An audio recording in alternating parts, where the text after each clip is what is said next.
بسم اللہ الرحمن الرحیم۔ حاضرین گرامی السلام علیکم ورحمۃ اللہ وبرکاتہ۔ پچھلی نشست میں ہم نے سورہ فاتحہ پہ بات کرتے ہوئے رب العالمین پر بات ختم کی تھی۔ اب دوسری آیت میں الرحمن الرحیم کو سمجھنے کی کوشش کرتے ہیں۔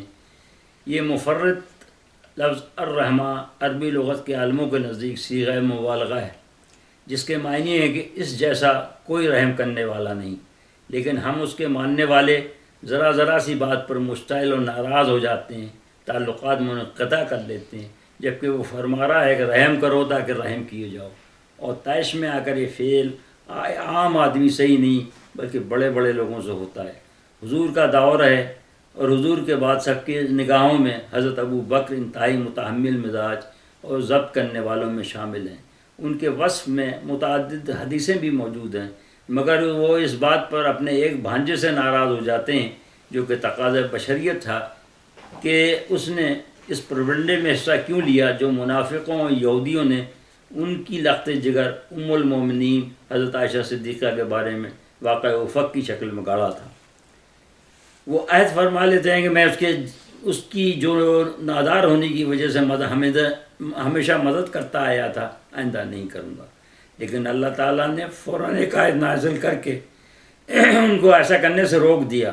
انہوں نے فوراً رجوع کر لیا اور یہی نہیں بلکہ اس کا وظیفہ دگنا کر دیا۔ یہ تو ایک چھوٹا سا واقعہ ہے جس پر اس قدر عظیم الشان اور عظیم القدر انسان ناراض ہو گئے تو عام مسلمانوں کی گنتی کیا ہے؟ مگر اس مالک کی رحمت دیکھیے کہ ان سب کو دیتا ہے جو اسے نہیں مانتے، ان سے زیادہ دیتا ہے جو مانتے ہیں۔ کیوں؟ محض اس لیے کہ وہ منصف ہے، چونکہ ان کا وہاں کوئی حصہ نہیں ہے، ان کو یہاں دے کر حساب بے باک کر دیتا ہے۔ وہ جو کہ اس کو ہی نہیں بلکہ ہر نافرمان کو فنا کر دینے پہ قادر ہے، مگر نامعلوم مدت سے دنیا چلی آ رہی ہے، آج تک مکمل طور پر تباہ نہیں ہوئی، کیونکہ سزا دینے والے پر قادر ہونے کے باوجود اس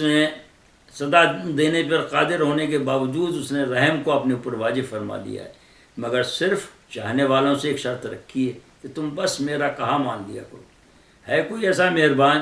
یہ وہی ہو سکتا ہے جو ماں سے بھی 70 گنا زیادہ چاہے، اور ساتھ میں یہ خوشخبری بھی دے رہا ہے کہ تم 1000 بار گناہ کرو، پہاڑ جیسے اموال لے کے آؤ تو بھی میں معاف کر دوں گا۔ مگر یہاں اس کا یہ مقصد نہ سمجھ لیا جائے کہ ہم جو اپنے آپ کو دھوکہ دے دیتے ہیں کہ توبہ کر کے روز توڑ دیتے ہیں، یہ مشق بھی اس میں شامل ہے۔ دراصل یہ ان کے لیے ہے جو توبہ کرنے یا اسلام لانے کے بعد اپنی پوری کوشش کریں لیکن پھر بھی کہیں مجبور ہو جائیں یا پھنس کر گناہ دوبارہ کر بیٹھیں تو قابل معافی۔ اس لیے کہ اللہ تعالیٰ فرماتا ہے کہ میں اس کو اس کی وسعت سے زیادہ تکلیف نہیں دیتا۔ یہ انہی کے لیے ہے، ان کے لیے نہیں کہ صبح کو میں پی شام کو توبہ کر لی، دن کے رند رہے ہاتھ سے جنت نہ گئی۔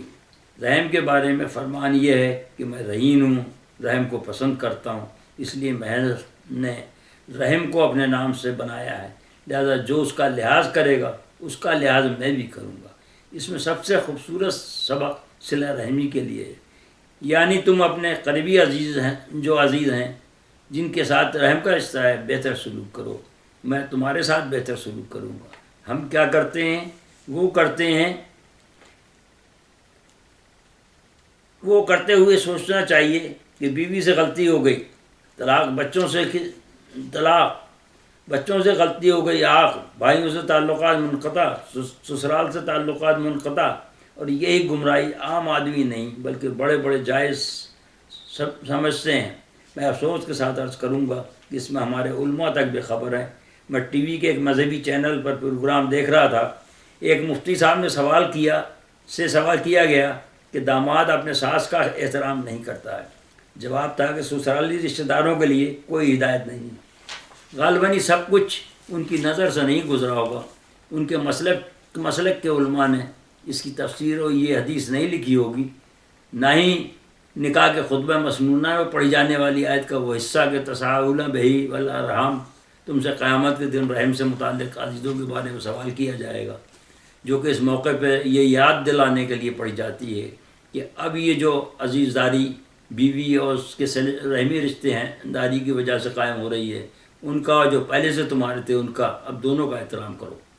اگر یہ مقصد نہیں ہے تو ساس اور داماد، سسر اور بہو کا محرم ہونے کا حکم کیا کہتا ہے؟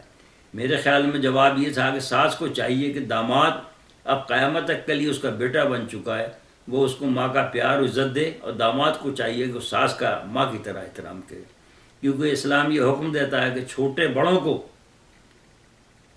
کا احترام کریں اور بڑے چھوٹوں کا احترام کریں۔ اس لیے کہ تعلیم ہمیشہ دونوں ہاتھوں سے بچتی ہے۔ اس سلسلے میں سورہ عمران کی آیت مزید مشعل راہ ہے، جس میں اللہ سبحانہ وتعالیٰ نے ایک مسلمان کی تعریف کی ہے، اس میں کیا خوبیاں بیان ہوئی ہیں، وہ آل عمران کی آیت نمبر 134 سے 136 تک پڑھ لیں۔ اس کا محاورہ اردو ترجمہ میں یہاں پیش کر دیتا ہوں۔ وہ مومن جو تنگ دستی و فارغ البالی میں خفیہ و اعلانیہ خرچ کرتے ہیں اور غصے کو پی جاتے ہیں، لوگوں سے عفو و درگزر کا برتاؤ کرتے ہیں، اللہ سبحانہ وتعالیٰ انہیں عزیز رکھتا ہے، اور اگر گناہ کر بیٹھیں اس پر جاننے کے بعد باضد نہ ہوں اور فوراً اللہ کا ذکر و توبہ کر لیں، چونکہ خدا کے سوا کوئی معاف کرنے والا نہیں ہے، وہ معاف فرما دیتا ہے، اس کا بدلہ رب کی طرف سے مغفرت ہے اور جنتیں ہیں جہاں زیر زمین نہریں بہہ رہی ہیں۔ ان نیک کام کرنے والوں کو دونوں عالم میں بہت بڑا ثواب ہے۔ اب ہم مالک یوم الدین پر بات کرتے ہیں۔ کچھ لوگ اس کی قرأت ملک یوم الدین بھی کرتے ہیں، مگر معنی میں کوئی فرق واقع نہیں ہوتا۔ یہی دراصل اسلام کی اساس ہے، یعنی اللہ تعالیٰ کو مالک یوم الدین ماننا، اور اس پر اللہ سبحانہ وتعالیٰ نے بار بار قرآن میں زور دیا ہے کہ اس دن سب کو خدا کے سامنے لازمی طور پر پیش ہونا ہے، جیسے کہ ہم یوم قیامت کہتے ہیں۔ جو کچھ ہم نے اچھا یا برا کیا ہے وہ اللہ تعالیٰ کے ذاتی علم میں تو رہتا ہی ہے، اور اس پر وہ قادر بھی ہے، لیکن اس کے لیے گواہ وغیرہ رکھیں، کیونکہ یہ انصاف نہیں ہے کہ وہ اپنی معلومات کی بنا پر فیصلہ سنا دے اور خود ہی منصف و شاہد بن جائے۔ لہذا اس دن وہ ریکارڈ پیش ہوگا جو پیدائش سے لے کر موت تک کرامن کاتبین لکھتے رہیں، جو کہ 2 فرشتے لکھتے رہیں اور دائیں بائیں ہاتھ پر مبعوث ہیں۔ دائیں ہاتھ والا نیکی لکھنے کے لیے اور بائیں ہاتھ والا بدی لکھنے کے لیے، پھر اس پہ گواہ پیش ہوں گے، جو کہ حضور، انبیاء کرام اور خود اس کے اعضاء، ہاتھ پاؤں، زبان وغیرہ، ہر ایک اس کے خلاف گواہی دے گا۔ اگر برے کام کیے اور اچھے کام زیادہ ہیں، اگر برے کام کم کیے ہیں اور اچھے کام زیادہ ہیں، تو سب اچھے اعمال خود ہی گواہی دیں گے، جیسے کہ نماز، روزہ، حج وغیرہ۔ ایک حدیث میں یہ بھی آیا ہے کہ جن کے گناہ کم ہوں گے ان کو ان کے اعمال نامے اللہ تعالیٰ ان کے کاندھے پر ہاتھ رکھ کر چپ چاپ عطا فرما دے گا۔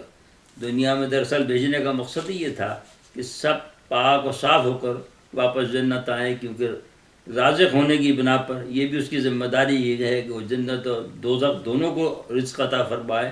اور قرآن کی آیتیں یہ بتا رہی ہیں کہ جنت نیک لوگوں کے لیے ہے اور جہنم کا ایندھن انسان، جن و پتھر ہیں۔